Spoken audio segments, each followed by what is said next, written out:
So in a recent video, we talked a little bit about how limerence and overcoming limerence has so much to do with childhood malnourishment and the way out of limerence, especially if you find limerence being something that's detrimental to your life or a big distraction, is through reparenting. But in today's video, as a part of this series, we're going to talk about what the dismissive avoidant attachment style needs to become secure from a reparenting perspective. So if you're not familiar with reparenting, we're going to break that down first. I think it's really important to talk about how the way that we are conditioned deeply affects the relationship to ourselves, but also affects who we invest in as adults and how this tends to come full circle. So we're going to break this down here today with a couple of stories, and then we're going to talk about some really easy reparenting exercises that you can do that I'm such a fan of that I share inside of our community at the end of this video specifically. So first and foremost, to really dive into the topic of reparenting, we need to define what it is, okay? And one of my favorite quotes that relates to reparenting is from Dr. Gabor Maté. And Dr. Gabor Maté says, trauma are two things. The things that happened that shouldn't have happened, but also the things that didn't happen that should have happened. What does that mean? Well, trauma on one hand is the obvious, right? The things that happened that shouldn't have happened.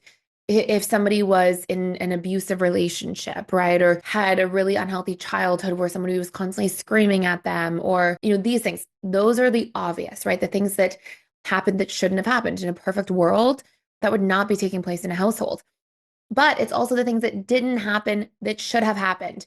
For example, if you grow up in a household where there's complete neglect, children are wired for attachment, for attunement, for closeness, for connection. They're wired to need to feel like they belong to somebody, like they're at the center of somebody's universe, like it's safe to be themselves and to connect and to lean on somebody. And if somebody grows up in a household where there's an absence of that, that is also traumatic. But those are usually the traumas that are more hidden, right? That are more subtle, that people don't recognize as much because they're not so overt and obvious. It's more about the things that are deeply missing. So how this relates to reparenting is literally about us as adults. And I really believe this. I believe that this is an important rite of passage that we all go through, that some people spend their whole lives not even knowing. But I believe that we all have a rite of passage where we have to be able to give to ourselves what we didn't get. In other words, we have to become our own parents. And until you do, you will find yourself in a position where you resent or get frustrated for things you didn't have and blame other people in your life for it. Now, I want to break this down, okay? There's this old quote, and this quote says, the more dependency that we have fostered on another person, the more likely it is that that person will eventually become our adversary. What does that mean? Well, the more dependency that you have on another person, the more you're essentially going to expect a lot from them, right? You need them to do things for you because you depend on them. But people are not perfect, and they're definitely not mind readers, and they're not always going to get it right. So then the moment that person doesn't get it right, we suffer. And who do we blame the suffering on?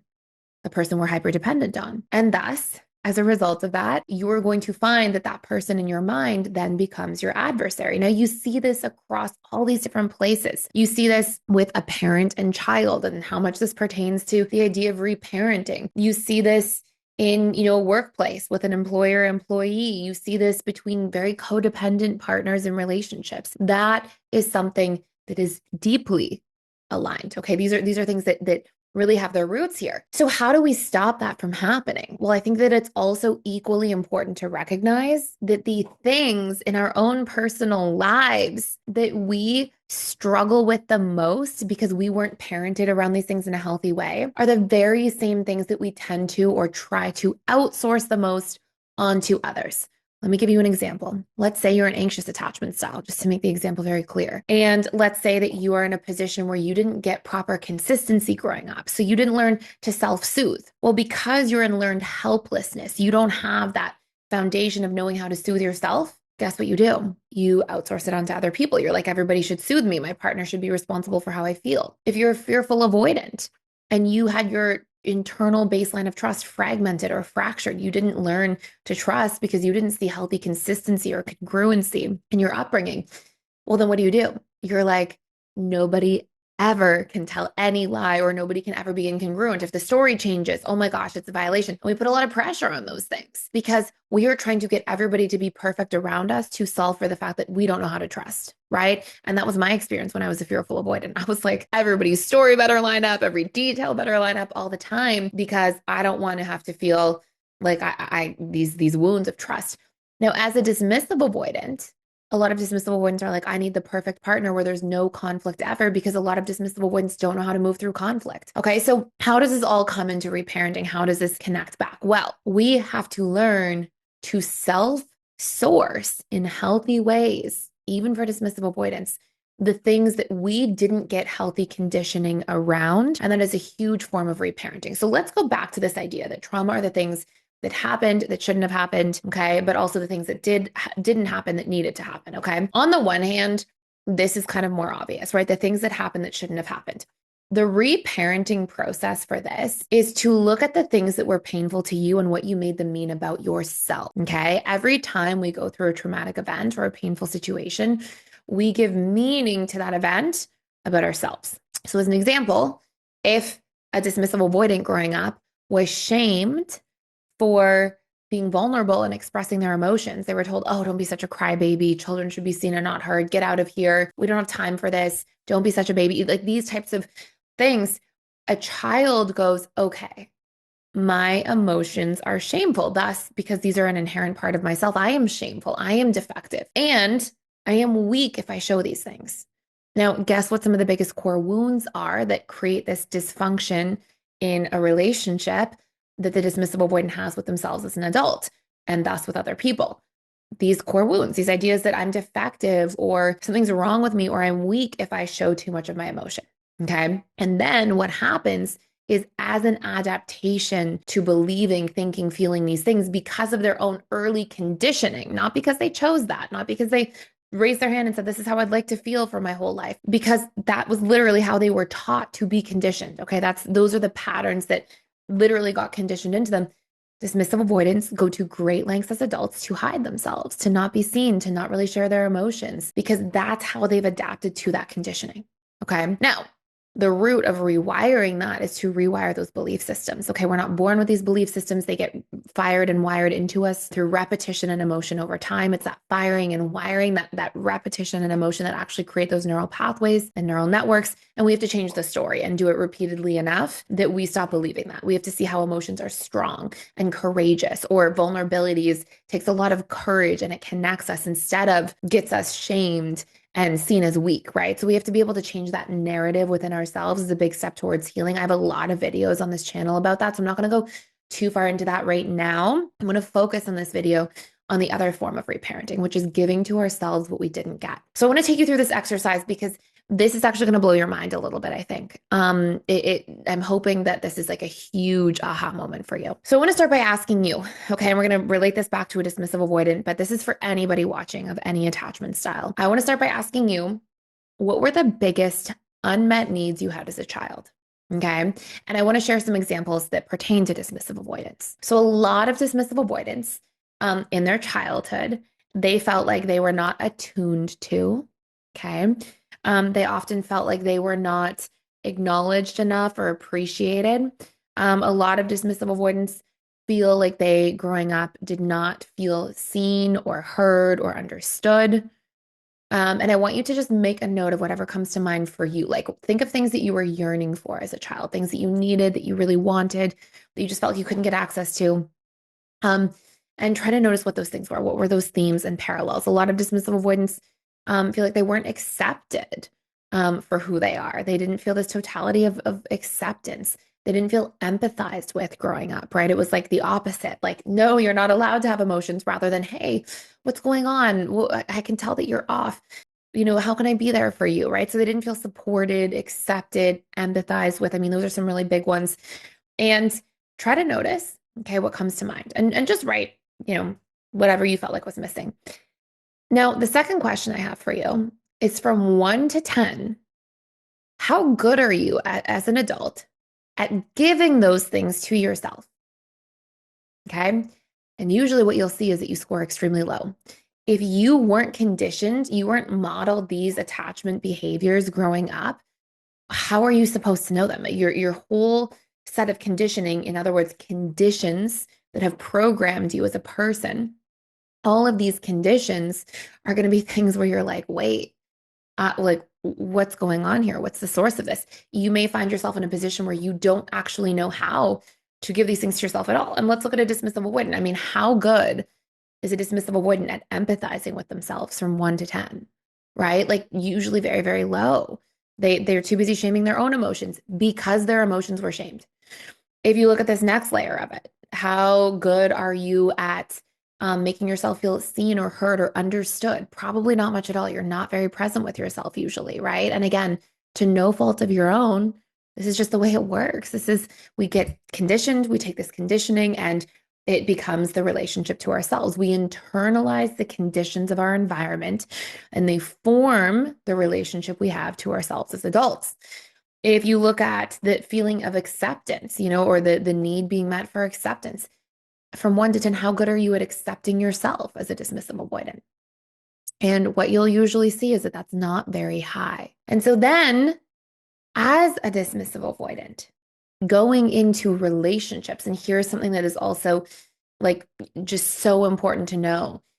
It's that as an adult, we also invest in people who mirror these things back to us. Now, this is going to be an unpopular opinion. Most of you are not going to like what I'm about to say. I'm going to say it anyways because it's important. But, a lot of dismissive avoidance end up in relationships where they feel still, as adults, unaccepted and not empathized with. And a lot of you are going to be like, no, what do you mean? But seriously, let's break it down. Sympathy is when somebody gives to somebody what they would need. Okay. So let's say I'm an anxious attachment style. And let's say that, I'm in a disagreement with a dismissive avoidant and we're in a relationship together. Sympathy might be after that argument or disagreement. I'm like, oh, I should go be nurturing. I should go be kind to this person. Empathy is to see somebody as their unique self and to be able to tap into what they need uniquely, separate from you. Because, if I'm anxious, I'm going to need connection after an argument. That's not necessarily what a dismissive avoidant person needs. They usually need a little bit more time to process.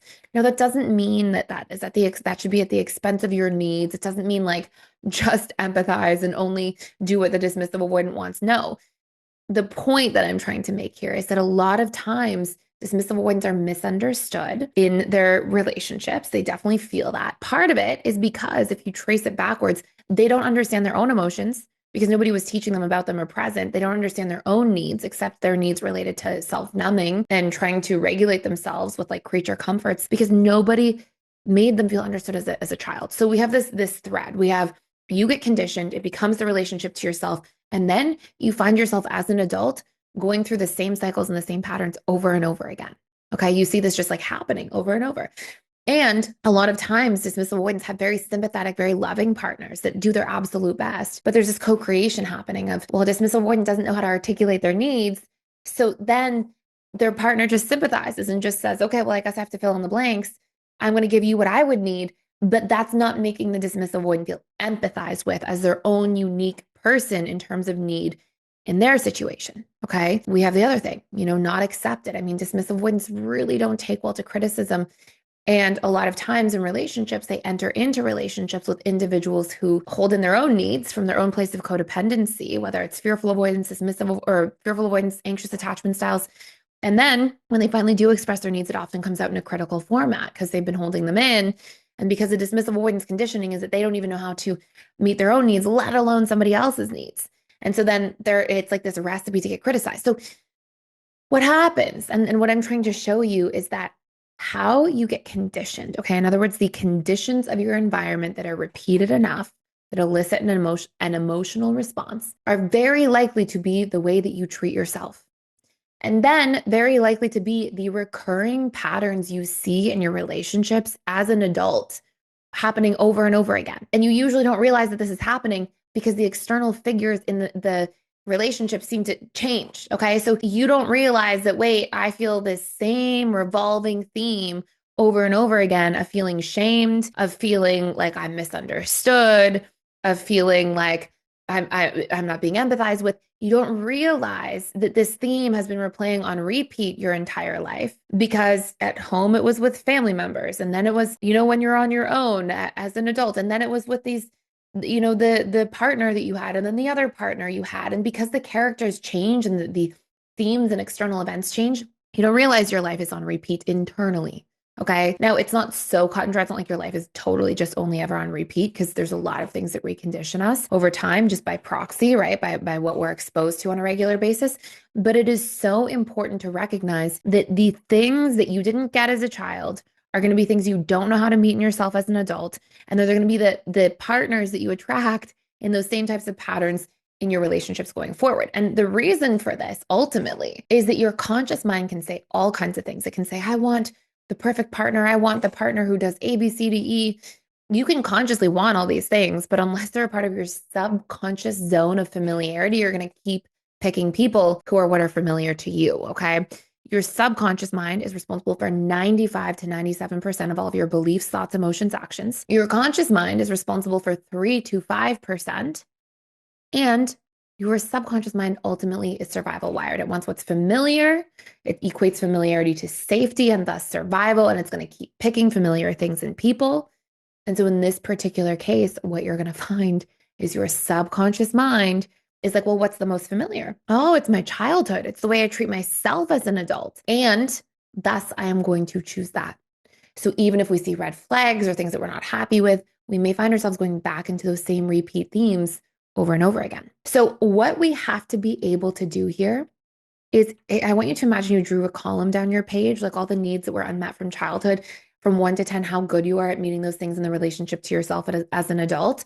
And then in the third column, I want you to come up with a strategy to actually meet those needs. Okay, so how can I actually empathize with myself? Maybe I'll take some time to actively check in with my emotions and what I'm feeling and say, hey, it's okay to feel this way.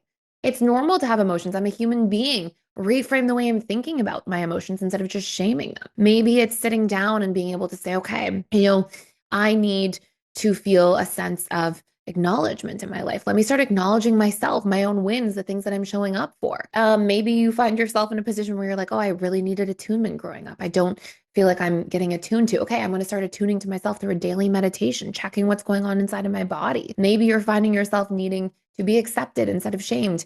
Stop shaming yourself, right? And start being accepting of yourself, seeing that, hey, mistakes are okay. I'm a human being. I'm still going to be accountable for them and work through them, but I'm not going to shame myself for them. And so when we can start giving to ourselves what we didn't get growing up, and then we can plug that into a way where as an adult, you are able to truly be what you didn't have access to. Not only are you changing your internal conditioning and then what you attract, or I don't want to say attract, is really who you'll invest in as an adult, but you are doing some deep and profound healing on the road to becoming securely attached. Now, if you want to go way deeper into this, I have a whole reparenting course you can check out fully for free for a limited time. I will put that link down below.